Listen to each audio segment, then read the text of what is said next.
भाई लोग, मेरी एक वीडियो पे एक भाई का कमेंट आया कि वो हिंदी मीडियम से हैं और उन्हें बहुत ज़्यादा प्रॉब्लम हो रही है बीटेक में, जब वो प्रिपरेशन कर रहे हैं या जो कुछ भी हिंदी मीडियम से। तो भाई मैं पहले बता दूं, ये कोई एआई स्क्रिप्टेड वीडियो नहीं है। मतलब मैं काफ़ी वीडियो में स्क्रिप्ट एआई से लिखवाता हूँ और ये सब यूज करता हूँ ये इसमें, क्योंकि इस वीडियो में सिर्फ मैं इस पे बात करूँगा कि अगर कोई बंदा हिंदी मीडियम में है और वो कैसे पुश करके एक बीटेक जो सीबीएसई बोर्ड का बंदा है वो उसके बराबर तक पहुंच सकता है, लेकिन बराबर नहीं, थोड़ा उस वहां तक पहुंच जाए जो बीटेक में उसको प्रॉब्लम ना हो फर्स्ट सेमेस्टर सेकंड सेमेस्टर। तो बाय द वे गाइस, मेरा नाम है Satyam Yadav and welcome back to Sattu X Satyam. तो काफ़ी वीडियो मैं बना चुका हूँ, उनमें मैंने एआई की स्क्रिप्ट और काफ़ी चीज़ें, ये मेरा खुद का एक्सपीरियंस है क्योंकि मैंने 11th पूरी यूपी बोर्ड में हिंदी से की थी और 12th मैंने 11th के बाद मैंने 12th इंग्लिश में स्विच कर दिया था। तो भाई आप लोगों ने अगर 12th हिंदी मीडियम में दिया है और बीटेक में आए, क्योंकि बीटेक का सिलेबस इतना इजी नहीं है। तो अगर मैं फर्स्ट सेमेस्टर की बात करूं, तो जहाँ तक है मैंने थोड़ा बहुत देखा है। ये वीडियो बनाने से पहले मैंने कुछ रिसर्च नहीं किया है, सिर्फ अपना एक्सपीरियंस के ऊपर बता रहा हूँ जो मैंने किया था 12th में उसके ऊपर। तो भाई बीटेक में मोटा मोटी जो सिलेबस है वो फर्स्ट ईयर तक हर ब्रांच के सेम रहते हैं और वही 11 12 का सिलेबस रहता है। कुछ एक दो सब्जेक्ट एक्स्ट्रा रहते हैं, जैसे कि सी प्रोग्रामिंग और एक और कोई वो कुछ है एक सब्जेक्ट वो। तो भाई ये दो सब्जेक्ट में आप ये स्ट्रेटजी यूज कर सकते हो। उसमें जो भी पढ़ाया जा रहा है सी प्रोग्रामिंग में, जैसे कि लैंग्वेज में पढ़ाया जा रहा है लूप्स वगैरह, तो आप लोगों को क्या करना है, लूप्स का हिंदी सर्च नहीं करना है कि लूप्स की हिंदी क्या होती है।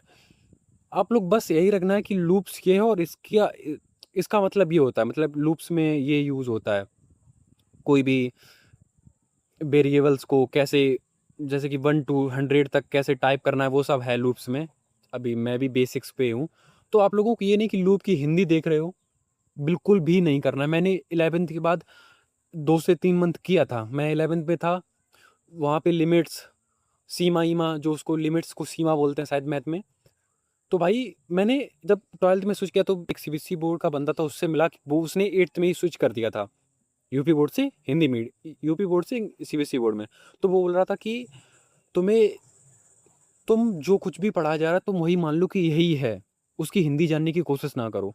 तो भाई मैंने वही किया। मैंने मतलब अपनी मैथ की जो कुछ भी क्लासेस ले रहा था, जैसे कि उसमें डिटर्मिनेंट, तो मैंने हिंदी जानने की कोशिश नहीं की कि डिटर्मिनेंट क्या होता है। मैंने बिल्कुल भी जानने को, मैं वही इंग्लिश में समझ रहा था, उस पर वर्क कर रहा था। और शायद यही रीज़न रहा कि मेरा 12th में मार्क्स कम रहे, क्योंकि भाई वो स्विच करने में, अगर मैंने उस टाइम मार्क्स कम रहे और अगर मैं आप लोगों की सेम सिचुएशन पे होता तो बीटेक में भी मेरे मार्क्स कम हो सकते थे। बट चलता है भाई, कहीं पे वो डाउनफॉल आता है तो कहीं अप जाता है, लेकिन फिर भी काफ़ी बंदों से बहुत पीछे हूँ मैं, काम वर्क करूँगा अपने ऊपर। तो भाई सबसे मेन स्ट्रेटजी आप लोगों की ये रहनी चाहिए कि यहाँ तक फर्स्ट ब्रांच में सब सिलेबस सेम रहता है हर ब्रांच का, और जो कुछ भी, मतलब जो सब्जेक्ट्स हैं उसमें वो 12th के हैं, उसमें जैसे कि फार्मूला वगैरह होंगे वो तो आप लोगों को आते ही होंगे। अब जैसे कि डिटर्मिनेंट है ना हिंदी में, अ, अब भी कुछ ऐसे करके बोलते हैं उसको। तो आप लोगों को डिटर्मिनेंट की हिंदी जानने की ज़रूरत नहीं, क्योंकि आप जब डिटर्मिनेंट का वो जब बोर्ड पे पढ़ा रहे होंगे, जो वो फार्मूला लिखेंगे, आप लोगों को पता होगा कि ये फार्मूला किस चैप्टर का है, कैसा क्या है। थोड़ा बहुत सोचिए, लेकिन उसके बारे में इतना नहीं सोचना है। आप लोगों को समझना है ये मेरी नई जर्नी है, क्योंकि अभी 1 से 1.5 मंथ है, आप लोगों को इसी पे वर्क करना होगा।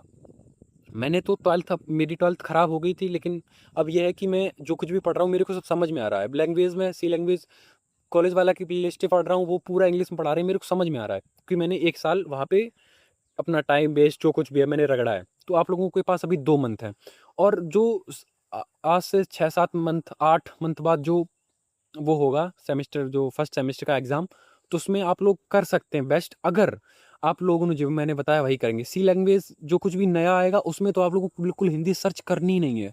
भूल जाओ हिंदी उसकी क्या होती है। उसमें जो कुछ भी आ रहा है बस उसको यही मान लो कि यही होता है। वेरिएबल्स हिंदी जानने की ज़रूरत ही नहीं, वेरिएबल्स क्या होता है, मतलब क्या होता है ये जानना है। वेरिएबल्स जो होते हैं 1 2 3 या फिर ABCD जो कुछ भी वेरिएबल्स यूज करें, लेकिन ये नहीं जानना कि वेरिएबल्स की हिंदी क्या होती है। उस वर्ड की हिंदी नहीं जान, उसका मतलब जान लो, हिंदी में कोई दिक्कत नहीं है। मतलब और वर्ड की हिंदी ये फ़र्क होता है इसमें, एक तरीके का उसका ट्रांसलेशन मैं बात कर रहा हूँ ट्रांसलेट करना और उसका मीनिंग जानना पूरा, उसके बारे में, उसको अंदर तक जानना, फ़र्क होता है। उसको आप हिंदी में जान सकते हैं, लेकिन मीनिंग हिंदी में नहीं देखना है। आप लोग अगर इस स्ट्रैटेजी पे वर्क करेंगे, डेफ़िनेटली ज़्यादा प्रॉब्लम नहीं होगी। सिर्फ़ 2-4 मंथ में प्रॉब्लम होगी, आप लोग काफ़ी बंदों से पीछे रह जाएँगे, नहीं भी रहेंगे, कोई पता नहीं है। लेकिन आप लोगों ने ये किया तो ये डेफ़िनेटली है कि जो यूपी बोर्ड से जा रहा होगा ना, उसको दिक्कत आएगी। आप लोग उससे आगे निकल सकते हैं अगर आपने ये 1.5 मंथ, 2 मंथ यूज़ कर लिए। आप लोगों ने सही जगह यूज़ कर दिया इसको, ये इतना टाइम। आप लोगों ने जो क्लासेस हैं मैथ की, फिज़िक्स की, केमिस्ट्री की देख डाली। भाई मेरी फिज़िक्स, केमिस्ट्री मेरे को आती नहीं है, क्या है फिज़िक्स, केमिस्ट्री? लेकिन मैं फिर भी जा रहा हूँ, मैं वो पढ़ भी नहीं रहा हूँ, क्योंकि मेरे को पता है बीटेक सीएसई में फर्स्ट ईयर रहेगा, उसके बाद नहीं रहेगा। अब वो जो है होगा, मुझे कोई पासिंग मार्क्स के लिए एक से पूरा साल रगड़ना होगा बस। पास हो जाऊँ उन सब्जेक्ट में, उनमें बैक ना लगे, बस इतना रगड़ना होगा। तो मैं उस पे वर्क क्यों करूँ? क्योंकि वो मेरे ना काम आगे आएगी। मेरे को उतना काम करना है कि मैं उसमें पास हो जाऊँ बस। तो भाई जो सब्जेक्ट है फिजिक्स केमिस्ट्री, लेकिन आप लोगों ने अभी तक हिंदी में ही की है, इंग्लिश में की नहीं। मैंने तो इंग्लिश में ही पढ़ा था पूरा 12th। ये है कि वो पढ़ाएंगे तो मेरे को समझ में आ जाए, लेकिन आप लोगों को समझ में नहीं आएगा, काफ़ी दिक्कत होगी। क्या पता पूरा एक सेमेस्टर समझने में ही निकल जाए। तो ये प्रॉब्लम्स डेफिनेटली आएंगी, लेकिन आप लोग अगर वर्क कर लेंगे तो नहीं आएंगी। तो भाई जिस वो भाई का कमेंट था वो समझ गए होंगे उनको क्या करना है।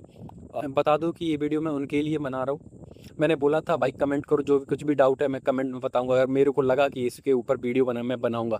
आप लोगों को और डाउट है, अगर मैं उसमें हेल्प कर सकता हूँ मैं डेफिनेटली वीडियो बनाऊंगा। भाई वीडियो बनाने में क्या, मेरे को कंटेंट ही मिल रहा है, लेकिन भाई जितनी ज़्यादा हेल्प हो जाए उतना ही बढ़िया है। बाय बाय, मिलते हैं नेक्स्ट वीडियो में। अगर कुछ और डाउट है तो कमेंट कर दीजिए।